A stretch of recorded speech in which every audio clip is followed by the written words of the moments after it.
नमस्कार। आजर भिडियो को आपको स्वागत।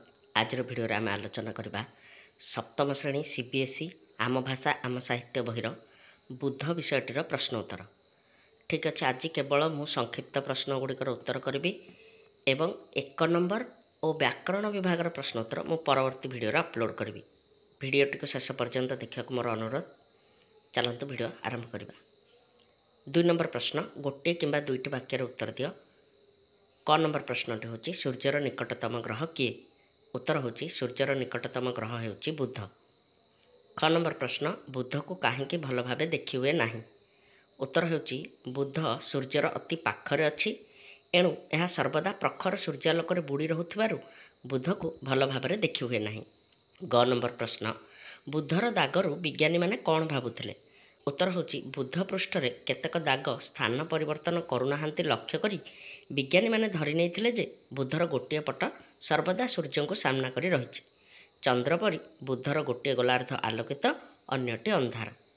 घ नंबर प्रश्न, चंद्र केते दिन रे पृथ्वी को परिक्रमा करे? उत्तर होची चंद्र 29.1/2 दिन रे पृथ्वी को परिक्रमा करे।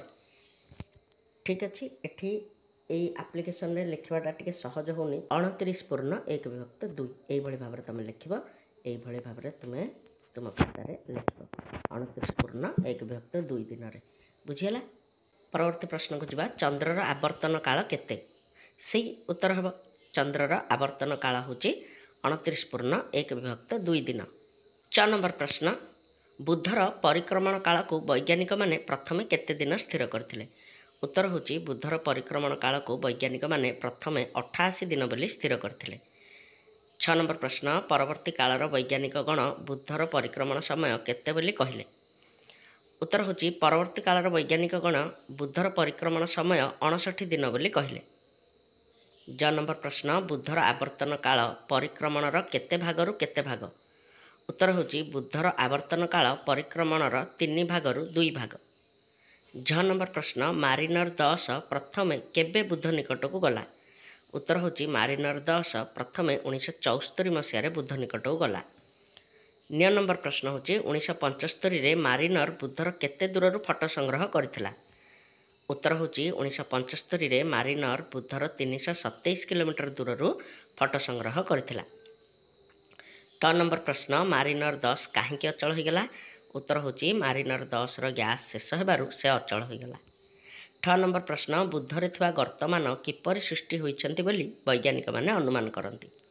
उत्तरटी होची बुधरे थिबा गर्तमान आग्नेय उद्गीरण और सृष्टिर आरंभ काल रे उल्कापिंडंकर पतन फल सृष्टि होइछन्ति बोली वैज्ञानिक माने अनुमान करन्ति। 10 नंबर प्रश्न, बुधर सबुठारु बड़ गर्तर आनुमानिक व्यास केते? उत्तर हेउची बुधर सबुठारु बड़ गर्तर आनुमानिक व्यास हेउची 200 किलोमीटर। 10 नंबर प्रश्न, बुध पृष्ठर वायुचाप पृथ्वी ठारु केते कम? उत्तर होची बुध पृष्ठर वायुचाप पृथ्वी ठारु 5 लाख कोटी भागरु 1 भाग। 9 नंबर प्रश्न होची सूर्य ठारु पृथ्वीर दूरता बुध दूरतार केते गुण? उत्तर होची सूर्य ठारु पृथ्वीर दूरता बुध दूरतार 2.5 गुण। 10 नंबर प्रश्न, बुधर सर्वाधिक ताप केतेरु केते डिग्री सेंटीग्रेड? उत्तर होची बुधर सर्वाधिक ताप 290 डिग्री सेंटीग्रेड रु 420 डिग्री सेंटीग्रेड।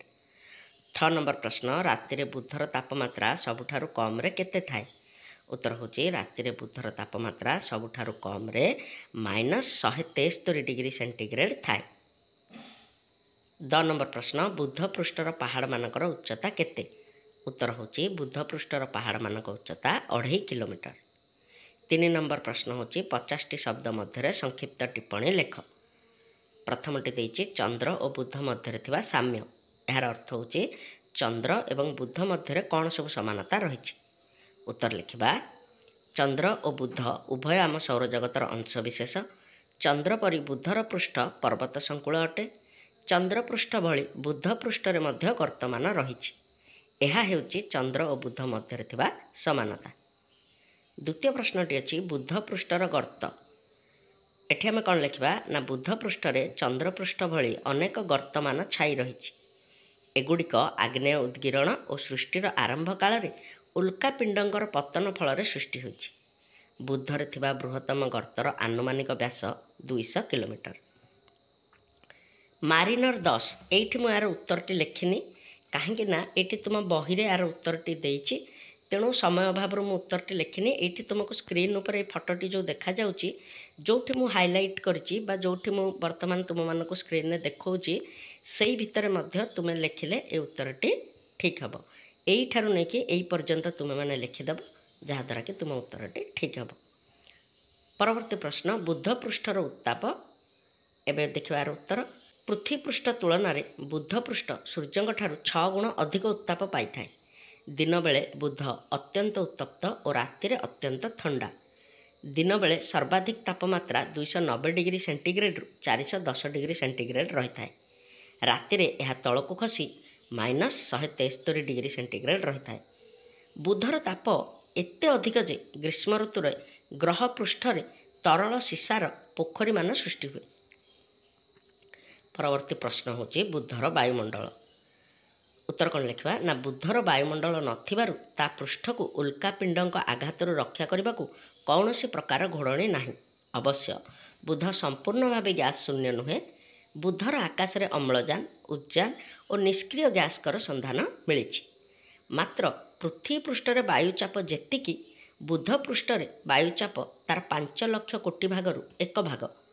ବୁଧର ନାମକୁ ମାତ୍ର ବାୟୁମଣ୍ଡଳ କେତେ ପତଳା, ଏଇଥିରୁ ଅନୁମେୟ। 4 ନମ୍ବର ପ୍ରଶ୍ନ, ସୌରଜଗତରେ ମୋଟ କେତୋଟି ଗ୍ରହ ଅଛନ୍ତି? ସେମାନଙ୍କର ନାମ ଲେଖ, ସୂର୍ଯ୍ୟଠାରୁ ଦୂରତା କ୍ରମରେ ସଜାଅ। ଉତ୍ତର ଲେଖିବା, ସୌରଜଗତରେ ମୋଟ 8ଟି ଗ୍ରହ ଅଛନ୍ତି। ଆଗରୁ 9ଟି ଥିଲେ, କିନ୍ତୁ ବର୍ତ୍ତମାନ ଆମେ ପ୍ଲୁଟୋ ଗ୍ରହକୁ ଆଉ ଗଣୁନାହିଁ, କାହିଁକି ନା ତାକୁ ବୈଜ୍ଞାନିକମାନେ ବାମନ ଗ୍ରହ କହିକି ସୌରଜଗତରୁ ବାଦ ଦେଇଛନ୍ତି। ତେବେ ଆଉ 8ଟି ଗ୍ରହ ଆମେ କହୁଛେ। ଦୂରତା କ୍ରମରେ ସେମାନେ ହେଲେ ବୁଧ, ଶୁକ୍ର, ପୃଥିବୀ, ମଙ୍ଗଳ, ବୃହସ୍ପତି, ଶନି, ୟୁରାନସ୍, ନେପଚୁନ୍। 5 ନମ୍ବର ପ୍ରଶ୍ନ, ଆବିଷ୍କାର ଓ ଉଦ୍ଭାବନ ମଧ୍ୟରେ କି ପାର୍ଥକ୍ୟ ଅଛି ଦୃଷ୍ଟାନ୍ତ ସହ ବୁଝାଇ ଦିଅ। ଆବିଷ୍କାର, ଯାହା ଆଗରୁ ଅଜ୍ଞାତ ରୂପେ ଥିଲା ଏବଂ ଆକସ୍ମିକ ଭାବେ ଏହାର ସନ୍ଧାନ ପାଇବା, ଯେପରି କଲମ୍ବସ୍ ଆମେରିକା ଆବିଷ୍କାର କରିଥିଲେ। ଉଦ୍ଭାବନ, ଯାହା ଆଗରୁ ନଥିଲା ଏବଂ ନୂତନ ଭାବେ ତିଆରି କରାଗଲା, ଯେମିତି ଗ୍ରାହାମ ବେଲ୍ ଟେଲିଫୋନ୍ ଉଦ୍ଭାବନ କରିଥିଲେ। ପିଲାମାନେ, ଇଏ ଥିଲା ଆଜିର ଭିଡ଼ିଓ। ମୁଁ ଆଶା କରୁଛି ଏ ଭିଡ଼ିଓଟି ତୁମମାନଙ୍କ ପାଇଁ ସାହାଯ୍ୟକାରୀ ହେବ। ଭିଡ଼ିଓ ଭଲ ଲାଗିଥିଲେ ଭିଡ଼ିଓଟି ଲାଇକ୍ କରିବ, ସେୟାର କରିବ, ଚ୍ୟାନେଲରେ ନୂଆ ଥିଲେ ସବସ୍କ୍ରାଇବ୍ କରିବ। ଏବଂ ମୁଁ ଦେଖାବି ଆଉ ଗୋଟେ ଏଇଭଳି ଶିକ୍ଷଣୀୟ ଭିଡ଼ିଓରେ 1 ନମ୍ବର ଓ ବ୍ୟାକରଣର ପ୍ରଶ୍ନ ଉତ୍ତର ସହିତ। ସେ ପର୍ଯ୍ୟନ୍ତ ମୋତେ ବିଦାୟ ଦିଅ। ରହୁଛି।